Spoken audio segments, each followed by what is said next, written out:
Hello everybody and welcome to Honest Car Reviews. My name is Eric and this week I have the keys to a very special car.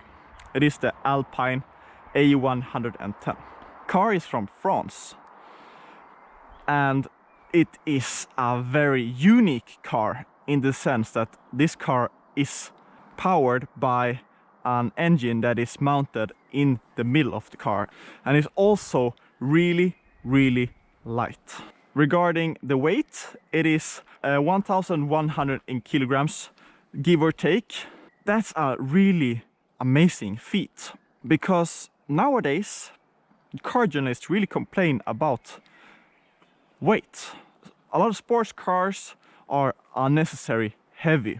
Well, that's a discussion for another time, but Alpine has beat themselves bloody and really focused on removing as much unnecessary weight as possible.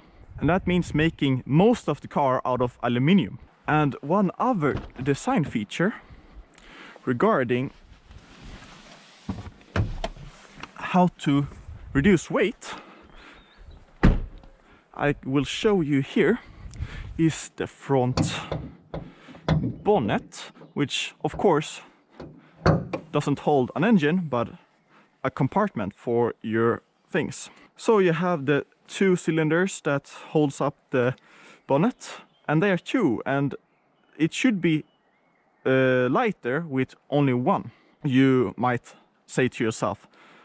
However, if you only have one, you need to reinforce the bonnet. So Alpine figured out that having two is actually lighter than having one. That's just one design feature of many others that is so cool and amazing and unique.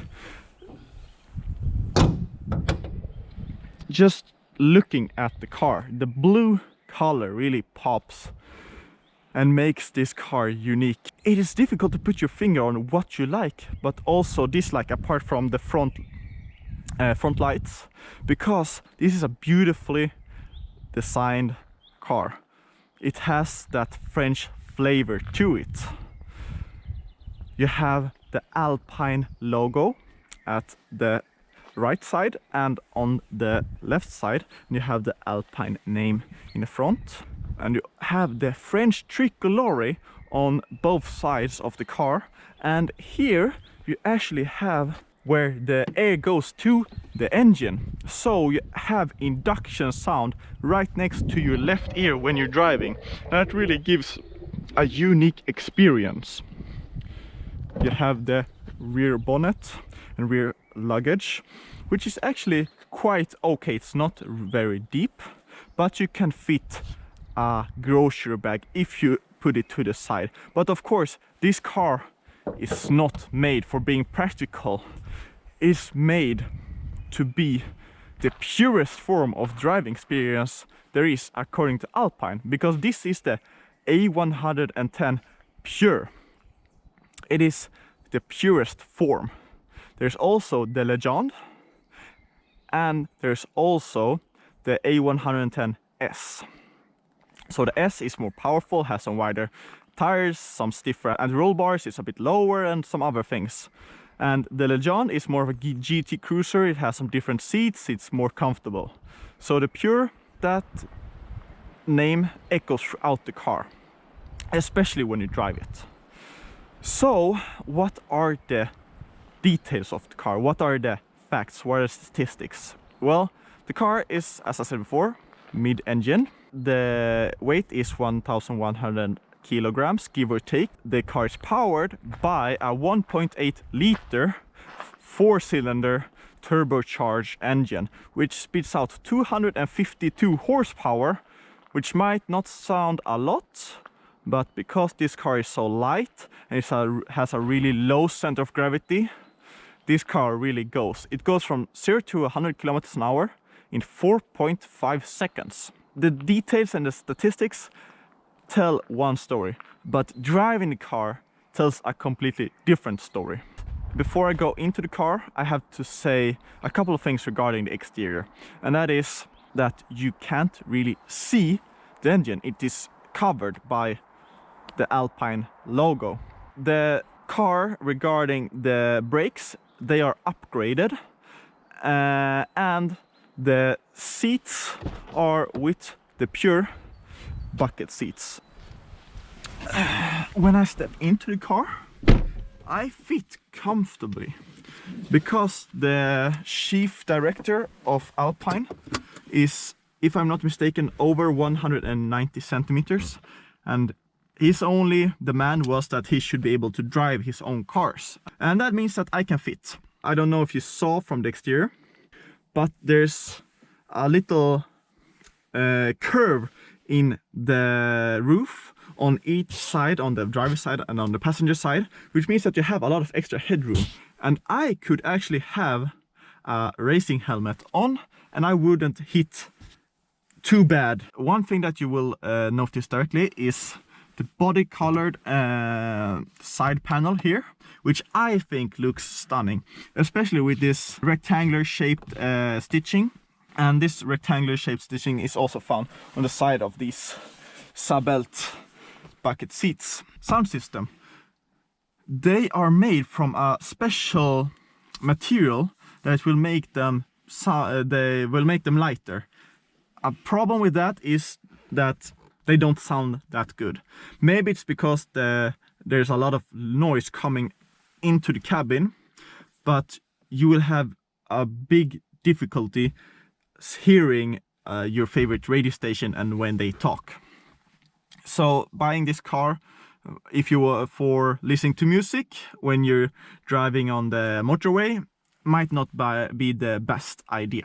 The transmission is automatic, a double clutch. The infotainment system is from Porsche. It's not Renault's own, which I think is a real shame because it sucks. It plain out sucks. They should have used Renault's own, but because they want to be unique, Alpine, and set it apart from Renault, they went with a different route, which, yeah, you can see it doesn't look good. However, you have some inspiration from other Renaults, and that is the control for your volume, the sport button here. So right now I'm in normal and pressing it one time, I will go into sport, and of course it holds the revs for longer. It tries to be in a lower gear for most of the time, and there is also an active exhaust, which is an extra option with valves in them, so when you press sport it opens. And right now I can hear some vibrations coming from the rear passenger side, and one thing that you might hear during my drive is some sounds. There is some cackling, there is some sounds throughout the car that brings down the feeling, but also gives an increased feeling as well, because you can hear everything, and that is more race car like or more sports car like. By pressing the sport button or holding it down, you go into track mode and the anti-spin is disconnected, and it is only in manual. So you go down one gear and go here on the left side and go up one gear on the right side. Do I want a car that is completely focused regarding the driving enjoyment? Because this car is in some ways about not cutting corners, but you have to choose comfort or driving enjoyment. And I might sound harsh now,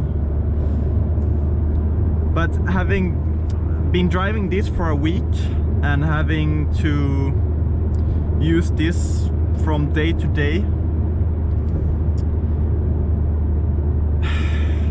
it can be really harsh, but it's not completely unusable. And the engine is the same as in the Megane RS, with some tweaks to it. It is of course designed to fit in this shell, but just sitting in the car driving, sitting in these, I mean, almost race bucket seats, you feel one with the car. It is an amazing feeling. And the first time that I sat in the car, it felt like sitting in a spaceship. It was the first time that I have driven a middle-engined car. And it's truly a unique experience because it turns on a dime. The front is light. I'll do some acceleration. And you have the induction sound. And the car really picks up. Because the car is so light, you really get that whooshing feel that only faster cars with a lot of horsepower gives you. And because the car is so light, the brakes are really effective.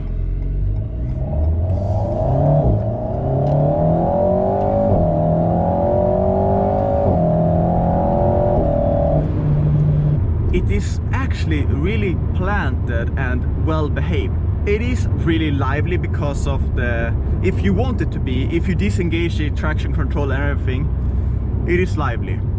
But keeping it into in sport mode, it is planted, it doesn't misbehave, it's not nervous, it's just a really well behaved car that is easy to drive. People associate cars with a person sometimes, and when you drive this car it feels like you're driving a person. It sounds weird, but the car talks to you. The induction sound when you accelerate, the vibration from the tires when you're driving over something uneven, the car talks back to you. You talk to the car and you get a response. It's a really unique feeling that you don't get in normal cars. Luckily, I was invited by Renault to an exclusive Renault and Alpine mega test, where me and some journalists would be testing the Megane RS Trophy, Trophy R, Alpine A110 and the A110S. This would make it the fairest comparison possible. Comparing the A110S with the regular A110 Pure, and focusing more on the Pure, the car delivers what the name suggests: raw driving enjoyment. It is not set up to crush lap times on a racetrack, which I'm grateful for, because that means that it's softer and easier to drive. The tires, which are 215 in the front and 235 in the rear, give enough traction to go fast, but they lose traction in a very progressive and controllable manner. The engine, with its 252 horsepower, never seems to lack oomph, even on a racetrack. And when the bends are closing in, the upgraded brakes really slows you down. And thanks to the low weight, they were very resistant to fading. The A110 Pure is the softer, more forgiving, and ultimately, in the real world, the more attractive car. It has everything that makes the S great, with the added approachability. The price of 60,000 euros is worth to mention, which makes it sit between the Porsche Cayman and the Cayman T. I thought that the A110 would be a handful to drive with the mid-engine setup. The car has proved me wrong.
To 9/10 of your driving ability, this car is with you the entire way. It's a car that you can develop your driving skills with. You can be on track days. It's a car that you can keep for a long time because it never gets boring. Because it's not about outright performance, it's not about numbers. It's about something else. And for that, I am in love. If I want to make an analogy and compare it with the Porsche Cayman. The Cayman is chocolate and vanilla ice cream. Trialed and tested. It will suit almost everyone's need, but it is a bit boring. The Alpine A110 is cookie dough monster mishmash with some ripple through it, and it is crazy. And that is something that other people love. And it will suit someone else's need. A very few amount, but for those people, the Alpine A110 will give them something that the Porsche Cayman will never be able to do. And for that, Renault and Alpine has done something I would never see them doing and succeeding at. This is a genuinely great car.